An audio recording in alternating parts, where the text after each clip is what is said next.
Okay students, अस्सलाम वालेकुम। I am Yasir Ali here. आज जिस टॉपिक के ऊपर हमारी क्लास चलेगी वो है टेंसेस के हवाले से। एवरीबडी नोज दैट इस क्लास के अंदर आप सबको पता है कि हमने पिछले लेक्चर्स में 2 टेंसेस को कंप्लीट किया हुआ है और आज इंशाल्लाह we are moving towards the third tense of our course. आज हम अपने कोर्स के तीसरे टेंस की जानिब बढ़ेंगे और वो जो तीसरा टेंस है वो प्रेजेंट टाइम का है। नहीं, आपको पता है कि ज़माने 3 हैं, प्रेजेंट, पास्ट, फ्यूचर। प्रेजेंट जो है, पास्ट जो गुजर गया, फ्यूचर जो आएगा। तो अभी तक हम प्रेजेंट के टेंसेस के अंदर हैं और उन्हीं प्रेजेंट के टेंसेस में जो आज तीसरा टेंस बेटा हम पढ़ेंगे वो है द प्रेजेंट परफेक्ट टेंस। तो आइए आगाज करते हैं।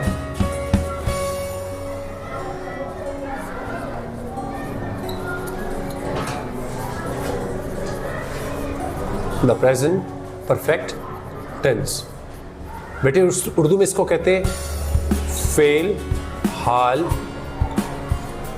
मुकम्मल। फेल हाल मुकम्मल। बेटे मैं इसका यूजेज आपके सामने रख देता हूं कि इसको इस्तेमाल क्यों करते हैं, यानी कि आप इसकी डेफिनेशन कह लीजिए।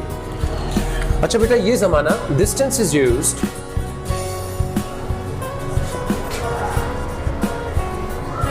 This tense is used for those actions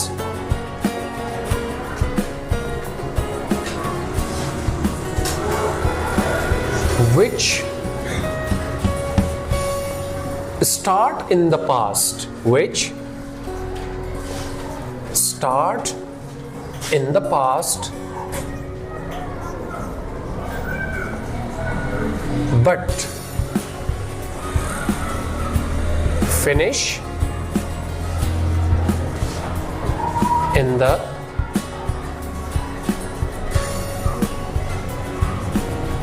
present। बेटे आप गौर कीजिएगा कि ये ज़माना हम ऐसे कामों के लिए यूज करते हैं। This tense is used for those actions which start in the past but finish in the present। ऐसे काम जो शुरू तो माजी में हुए हो लेकिन उनका नतीजा हमें हाल में मिले। फॉर एग्जाम्पल, जैसे मैं कहता हूं, मैंने भी ये डेफिनेशन आपके सामने शुरू तो कुछ लम्हात पहले की लेकिन ख़त्म अभी अभी हुई। तो ऐसे काम जो शुरू माजी में हो लेकिन अपना नतीजा प्रेजेंट में दें, यानी ख़त्म वो हाल में आकर हो, तो उन कामों के लिए बेटा जो टेंस हम इस्तेमाल करते हैं वो है द प्रेजेंट परफेक्ट टेंस, जिसका ताल्लुक दोनों ज़मानों से पास में शुरू होकर प्रेजेंट में आकर ख़त्म हो। आपको पता है कि English is not our language, we are third learners. तो जाहिर बात है हम किसी भी चीज़ को ट्रांसलेट करने के लिए पहले उसकी उर्दू आइडेंटिफिकेशन को समझते हैं कि भाई इसकी उर्दू जुमलों के आखिर में क्या आ रहा है, फिर मादरी ज़बानों की तरफ जाते, फिर कहीं जाके आप इंग्लिश की तरफ आते। तो बेटा इसी तरह इस टेंस की भी उर्दू आइडेंटिफिकेशन है।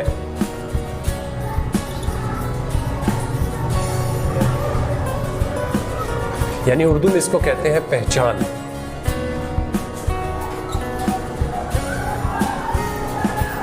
उर्दू जुमलों के आखिर में बच्चों चुका है, चुकी है, चुके हैं, चुका हूं वगैरह आते हैं। जैसे कि वो बाजार जा चुका है, वो खाना बना चुकी है, हम खत लिख चुके हैं, मैं सबक पढ़ा चुका हूँ। जिस जिस जुमले को मैंने कहा उसके उर्दू जुमलों के आखिर में चुका है, चुकी है, चुके हैं, चुका हूँ वगैरह वगैरह आते हैं। और ये याद रहे बच्चों कि ये टेंस का ताल्लुक सिर्फ आपकी किसी कोई स्पेसिफिक क्लास से नहीं है। अपनी रोज़मर्रा गुफ्तगू में in your daily communication you have to command over the tenses. आप जब तक ज़मानों के ऊपर, टेंसेस के ऊपर कमांड नहीं रखेंगे आप लोग आगे नहीं बढ़ सकते, या अपनी इंग्लिश को स्ट्रीमलाइन या उसमें फ्लुएंसी या उसमें रवानगी नहीं ला सकते। यहाँ तक क्लियर है बच्चों? अच्छा, अगली बात जो है बेटा, जिस चीज़ को हमने अपने दिमाग में रखना होगा, हर टेंस के अंदर एक अपना ही वर्ब यूज होता है, ठीक है, यानी फेल, जो हमें काम को दिखाता है। अब बेटा चूंकि ये याद रख लीजिए कि जिस टेंस में सिर्फ परफेक्ट का टाइटल आ रहा हो, परफेक्ट का मतलब होता है मुकम्मल, खत्म, तो बेटे इस टेंस के अंदर हमेशा हम वर्ब की थर्ड फॉर्म यूज करते हैं। कौन सी फॉर्म यूज करते हैं? Third form of the verb, यानी वर्ब की बेटा तीसरी हालत का हमने इस्तेमाल करना होता है। इससे अगला जो पॉइंट है बेटा बहुत इंपॉर्टेंट, वो है कि अब इसमें हेल्पिंग वर्ब कौन से होंगे। हेल्पिंग वर्ब हर टेंस के होते हैं बेटे, और इस टेंस के अंदर भी हमारे पास हेल्पिंग वर्ब्स जिनको उर्दू में हम कहते हैं माउन अफ़आल। क्या कहते हैं बेटे? माउन अफ़आल, मदद करने वाले अफ़आल। बेटे इस टेंस के अंदर हमारे पास 2 माउन अफ़आल है। कितने माउन अफ़आल हैं? 2। और वो कौन कौन से बेटे? These are number 1 has and number 2 have. अब बेटे इनको किन किन नामों के साथ इस्तेमाल करना है, इसकी इंफॉर्मेशन भी मैं आप तक रख देता हूं। बेटे जब हम हैज की बात करते हैं तो हैज को इस्तेमाल करते हैं with he, she, it and with singular names. बेटे जो वाहिद नाम हो या ही, शी, इट हो, उन नामों के साथ हम क्या इस्तेमाल करेंगे? हैज। जैसे she has, he has, it has, Ali has, Ahmad has। और बेटे अगर जब हम have की बात करते हैं तो have को इस्तेमाल करते हैं with I, we, you, they and with plural names। ठीक है बेटा,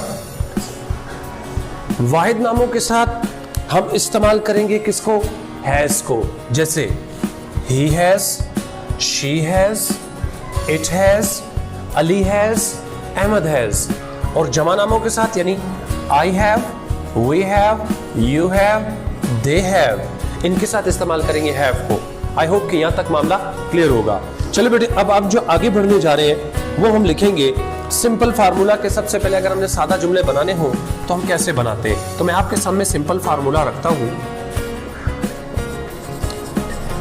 बेटे जब आपने सिंपल सेंटेंस बनाना हो इस टेंस के अंदर, then we have to follow the following formula. सबसे पहले बेटे आप लगाएंगे सब्जेक्ट। क्या लगाएंगे? फिर आप लगाएंगे हेल्पिंग वर्ब। हमारे पास कितने हेल्पिंग वर्ब इस टेंस में? 2, हैज एंड हैव। फिर हम लोग लगाएंगे मेन वर्ब। हम वर्ब की कौन सी हालत लगा रहे हैं इस टेंस में? 3rd form. अच्छा बेटे इसके बाद हमने लगाना है ऑब्जेक्ट। ऑब्जेक्ट जिस चीज पर काम किया जाए। और उसके बाद हमारे पास आ जाता है ईओपी। ईओपी का मतलब होता है एक्सटेंशन ऑफ प्रेडिकेट, जुमले का वो हिस्सा जो ईओपी यानी जो प्रेडिकेट के अंदर भी इजाफा कर दे। तो बेटे ये बेसिक इंफॉर्मेशन देख लीजिए। ऐसे काम जो माजी में शुरू हो, खत्म प्रेजेंट में हो, उनके लिए यूज करते हैं प्रेजेंट परफेक्ट टेंस। उर्दू पहचान सीखना लाजमी है, क्योंकि जब हम ट्रांसलेशन का क्वेश्चन अटेम्प्ट करते हैं, चाहे वो किसी भी क्लास में हो, तो उसके लिए हमने क्या करना होता है? हमने उर्दू ट्रांसलेशन को याद रखना होता है। जैसे चुका है, चुकी है, चुके हैं, चुका हूँ वगैरह वगैरह उर्दू जुमलों के आखिर में आते हैं। बेटे उसके बाद जो तीसरी चीज़ होती है, हमने ये देखना होता है कि हर ज़माने के अंदर अपनी ही वर्ब की फॉर्म यूज़ होती है। तो इस ज़माने के अंदर वर्ब की कौन सी फॉर्म यूज़ होगी? 3rd form. और इस ज़माने में बच्चों हमारे पास 2 हेल्पिंग वर्ब्स हैं, हैज़ एंड हैव, जिसको मैं बहुत खूबसूरत तरीके से एलाबोरेट कर चुका। अब बेटे चलता हूं सेंटेंसेस की तरफ। तो पहला सेंटेंस जो हमारे पास आ रहा है वो है she has cleaned, she has cleaned the room, she has cleaned the room today, या she has cleaned the room now. अच्छा बेटे गौर कीजिएगा, what is subject? She. What is helping verb? Has. Main verb क्या है? Clean. Verb की 3rd form. हाँ जी, इसमें ऑब्जेक्ट क्या है? The room. और इसके अंदर ईओपी क्या है? नाउ। तो बेटे ईओपी क्या करता है? सब्जेक्ट को छोड़ के बकिया जितना हिस्सा है वो प्रेडिकेट, और प्रेडिकेट के अंदर जो चीज इजाफा करे वो है ईओपी। तो बेटे इस जुमले का तर्जुमा क्या बना? She has clean the room now. वो अब कमरा साफ कर चुकी है। इसका मतलब ये हुआ बेटे कि ये जो काम है उसने शुरू तो 10 मिनट 20 मिनट पहले किया, लेकिन झाड़ू करने का जो अमल है वो अभी अभी खत्म हुआ है। तो ऐसा काम जो शुरू तो माजी में हो लेकिन खत्म हाल में आके हो, उसके लिए हम इस्तेमाल करते हैं प्रेजेंट परफेक्ट टेंस। तो ये रहा पहला जुमला बेटे। एक और जुमले की तरफ बढ़ते हैं। मैं कहता हूं they have helped us. They have helped us. अच्छा बेटा याद रखिएगा कि फार्मूले के अंदर मैंने EOP को ब्रैकेट के अंदर रखा हुआ है। वो चीज जो ब्रैकेट के अंदर है इसको पैरेंथेसिस भी कहते हैं। जो चीज ऑप्शनल हो, इसका मतलब ये हुआ कि बाज़ औक़ात वो लग जाती है, बाज़ औक़ात नहीं लगती। लगा ले तो ठीक है, अगर ना लगे तो जुमले के मीनिंग पर कोई असर नहीं पड़ता, असरअंदाज वो नहीं होता। तो इसलिए मैंने इसे ब्रैकेट में रखा हुआ है। तो पहले जुमले में मैंने लगा दिया, दूसरे के अंदर मैंने नहीं लगाया। अब आप मेरे साथ पार्टिसिपेट करेंगे बेटे। What is the subject in this sentence? They. What is the helping verb? Have. What is the main verb? Help. And what is the object? Us. तो बेटे तर्जुमा क्या बना? वो हमारी मदद कर चुके हैं। वो हमारी मदद वेरी गुड, वो हमारी मदद कर चुके हैं। इसका मतलब मदद करने का अमल पहले शुरू हुआ और खत्म कब हुआ? अभी अभी हुआ है। अच्छा बेटे आप सब इस बात को जानते हैं कि हम एक जुमले के साथ और भी कई जुमले बना सकते हैं। फॉर एग्जाम्पल अगर हम बात करते हैं नेगेटिव सेंटेंस, सबसे पहले इसके बाद क्या आ जाता है? नेगेटिव। नेगेटिव का मतलब होता है मनफी जुमला जिसमें इनकार हो। फॉर एग्जाम्पल आप इसी जुमले को ले लीजिए, दे हैव हेल्प्ड अस। जब हम नेगेटिव बनाते हैं तो क्या करते हैं? दे हैव, नोट को कहां लगाएंगे? हैव के बाद। दे हैव नॉट हेल्प्ड अस। क्या तर्जुमा बनेगा उर्दू में? वो हमारी मदद नहीं कर चुके हैं। तो बेटे हम क्या करते हैं? हेल्पिंग वर्ब के बाद नॉट लगाते हैं। अच्छा बेटा अगर इसके बाद जो दूसरा जुमला इससे जुड़ा हुआ है वो है इंट्रोगेटिव, जिसको उर्दू में कहते हैं सवालिया। बेटे कोई बताएगा कि सवालिया बनाने के लिए किस चीज को शुरू में लाऊंगा मैं? हैव को।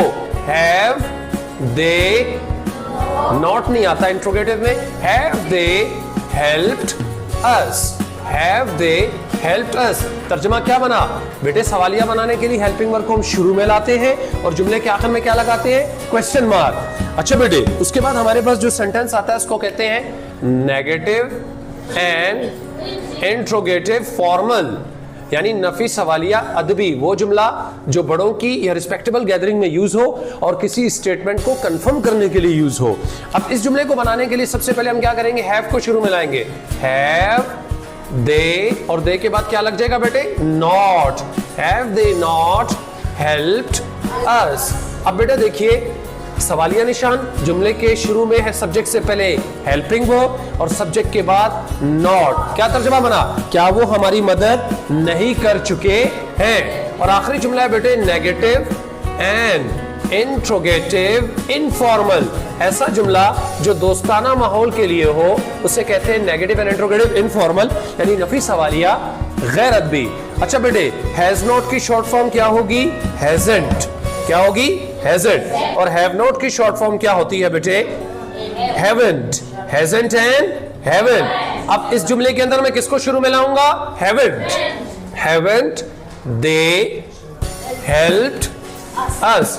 बेटे तर्जुमा दोनों का एक ही जैसा है, लेकिन दोनों जुमलों के वे ऑफ कन्वेइंग में फर्क है। जैसे मैं कहता हूं हैव दे नॉट हेल्प्ड अस, ये एक अदब वाला तरीका है क्योंकि बड़ों के सामने, और हैवंट दे हेल्प्ड अस दोस्ताना माहौल में कुछ रवैया बदल जाता है। तो आइए बेटे एक रिव्यू कर लेते हैं। दे हैव हेल्प्ड अस, वो हमारी मदद कर चुके हैं। Negative they have not helped अस, वो हमारी मदद नहीं कर चुके हैं। सवालिया हैव दे हेल्प्ड अस, क्या वो हमारी मदद कर चुके हैं? सवालिया। अच्छा formal negative interrogative formal have they not helped अस, क्या वो हमारी मदद नहीं कर चुके हैं? और इनफॉर्मल हैवंट दे हेल्प्ड अस, क्या वो हमारी मदद नहीं कर चुके हैं? That is informal. I hope कि ये टेंस आपके लिए क्लियर है। अगर आपको फिर भी कोई मुश्किल हो तो प्लीज आप कमेंट में मुझे बता सकते हैं। Definitely I will clear that. You should practice that. आप प्रैक्टिस करेंगे और जितनी प्रैक्टिस करेंगे you will definitely improve your English. So for today it's enough. Thank you very much. इंशाल्लाह will meet in next video.